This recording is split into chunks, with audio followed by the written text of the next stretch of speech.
Hello there. We at the Patsy Hoolahan Show respect Israel's right to protect and defend itself.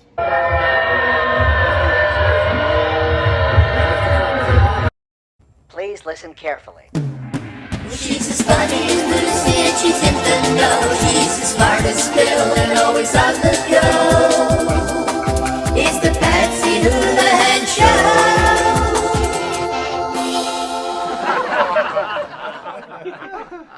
Well, apparently a lot of progressives don't really support Israel, and after the horrendous attack on the country and the slaughter of innocent people. I want you to know that we have been fighting to make it clear that Israel is a racist state, that the Palestinian people deserve self-determination and autonomy, that the dream of a two-state solution is slipping away from us, that it does not even feel possible. Yeah, you can express your opinions about the Israeli-Palestinian situation and whether or not there will be a two-state solution, but this idea of Israel being a racist state, your take on that? She conflated the two, John. Thanks for having me on this question. Let me be very clear. That was a very, very strong anti-Semitic statement. She is head of the Congressional Progressive Caucus within the Democratic Party. As a prerequisite, you have to be anti-Israel. And I'll tell you right now, John, what bothers me is I have not heard from Joe Biden criticizing her. I have not heard from Kamala Harris. I have not heard from the Secretary of State. Crickets. Why? And let's be very clear, because this is too important.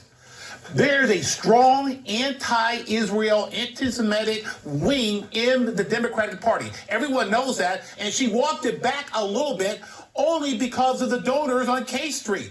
This woman hates Israel along with Omar and Tlaib and all the members of the progressive wing, John. All right. To your point there, Leo, we actually put together a collection of sound bites from the recent past on Democrats talking about Israel. Let's listen to that. Palestinians are being told the same thing as black folks in America. There is no acceptable form of resistance. I am a proponent of a two-state solution. You cannot claim to hold progressive values, yet back Israel's apartheid government. And we will continue to push back. So Democrats, this is really a conundrum here, because Democrats have always portrayed themselves as being the true friends of Israel. But when you have 2.2 million people stuck in an area, half of which are children, and you're telling me Hamas attacking Israel is the reason that they have a problem now? Well, most of the View generally is supportive of Israel, but that Sunny Hostin, boy, she just keeps pushing it, doesn't she? What we need to remember is that there is an international human rights body of law. And when you look at that law, part of it is retaliation against innocent civilians collectively is also terror and is also a war crime. Well, even Greta Thunberg has gotten in on the action. I've been listening. I come here for a climate demonstration, not a political view.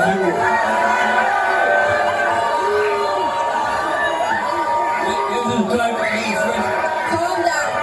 Oh, climate justice on occupied land.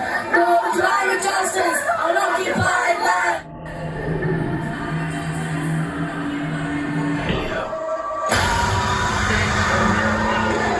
Justice on occupied land. Well, Ben Shapiro went to Oxford to talk about it, and everybody was pro-Palestinian there and pro-Hamas.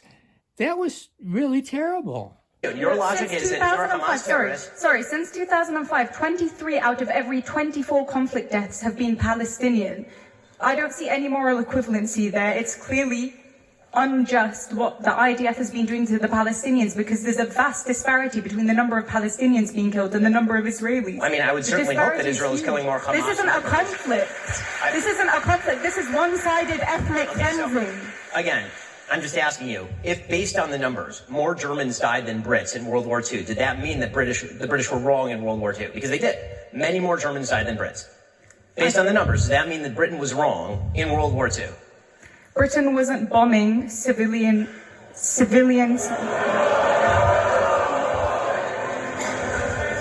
There's a clear difference. You should talk to the people in Dresden, but you can't because they're dead. There's a clear difference. Well, I agree that war is horrible, but this is not a just war. What Israel is doing is not a just war. There is a difference between fighting the Nazis. So it's not a just war. Fighting the Nazis. It is not a just war when you fight a war against people who murder 1,500 of your civilians and take 233 of them, at last count, captive into tunnels. It is not a just war to obliterate them. Please name a just war. Israel's been killing civilians for the past 75 years, and there was no headlines about it, and nobody said that the Palestinians were Israel justified. Israel does not purposely kill civilians. Palestinian terrorists do. Israel has not purposely if Israel put down its guns tomorrow, if Israel put down its guns tomorrow, there would be a second Holocaust. If the Palestinians put down their guns tomorrow, there would be a Palestinian state.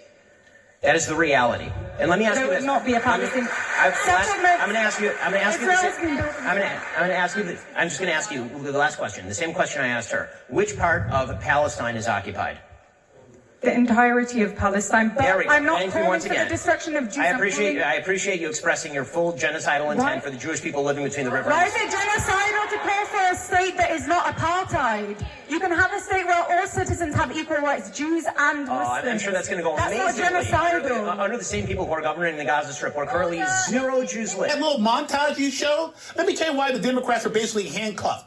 You see, they play identity politics, John, and those people you just saw, you can't attack them because of identity politics. They will accuse you of being a racist. So the Democrats have basically created a monster within its own party because you allow people of color, women and gender, people of all different colors attack Israel, and you cannot say anything about them because then you will be a racist. That's the problem that the Democratic Party has right now, and it reflects itself on these outrageous comments made by the Congresswoman. Let me be very clear. She meant what she said.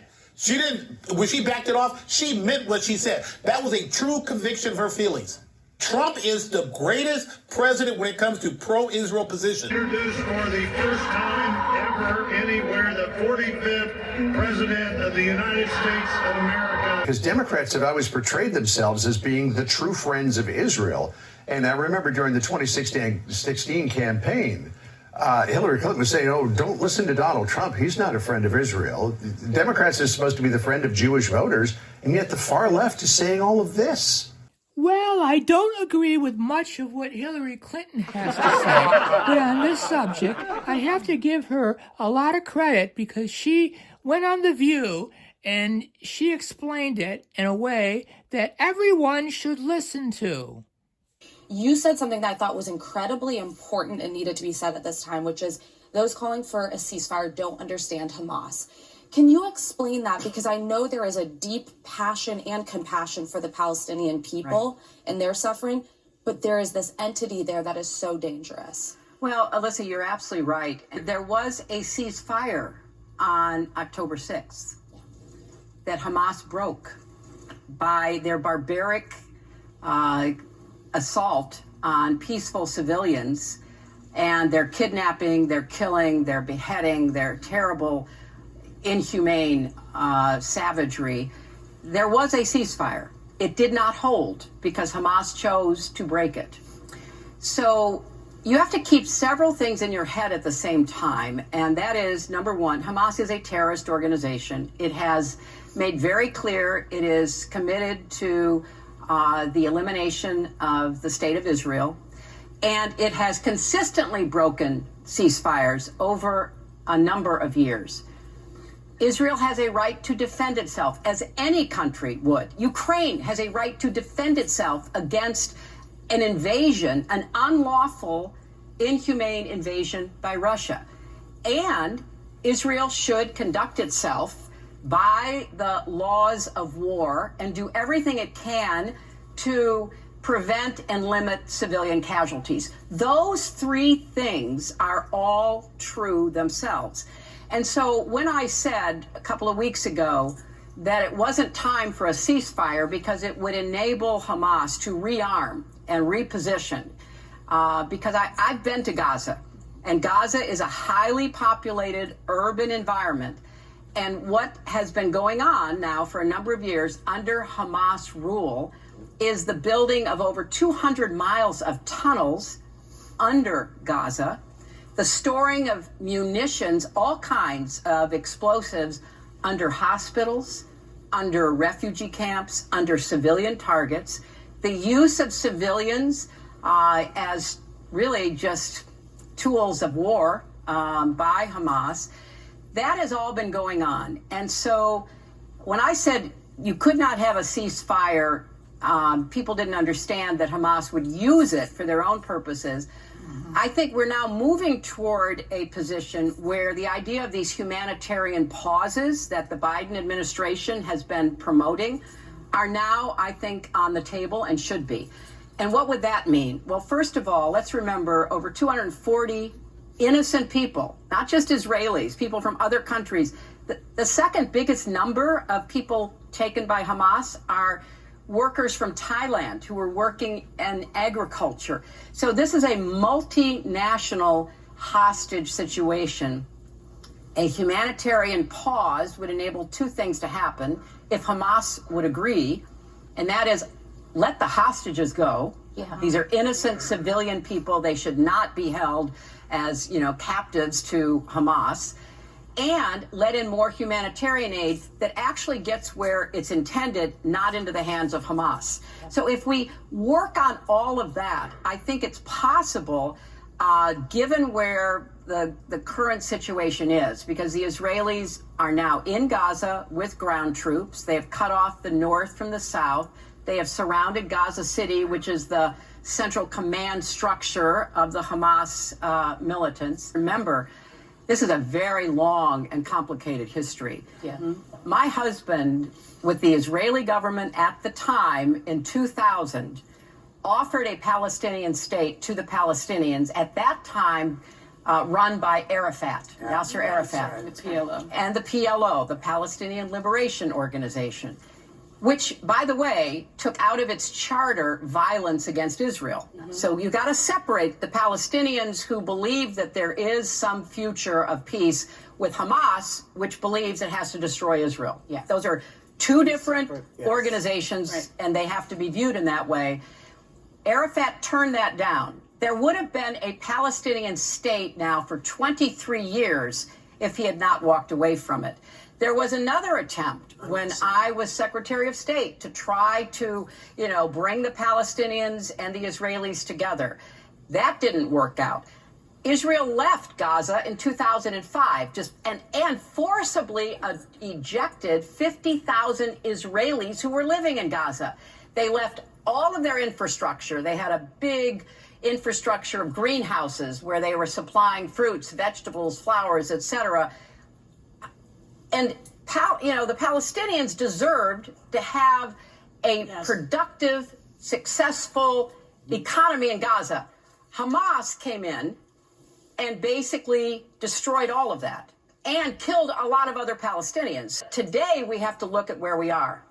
And I believe it's imperative, since we have had numerous ceasefires with Hamas, all of which they have violated, to try finally to dislodge Hamas and allow the Palestinians to have other leadership that will actually once again work for a two-state solution, which should be the outcome that we all hope and pray for. Well. We could go on and on this forever, but we're not going to. Just go onto YouTube and look up the anti-Semitism Israel attack, and you'll find all kinds of stuff that you wish you didn't look for in the first place. But we'd be here all day, so it's time to go. And until next time, have a wonderful holiday season. Hello there. Well, we at the Patsy Hoolahan Show would just like to say that my mouth is stuck. Hello, everybody. Well, we at the Patsy Hoolahan Show would just like to say that we what? I can't remember what I was going to say.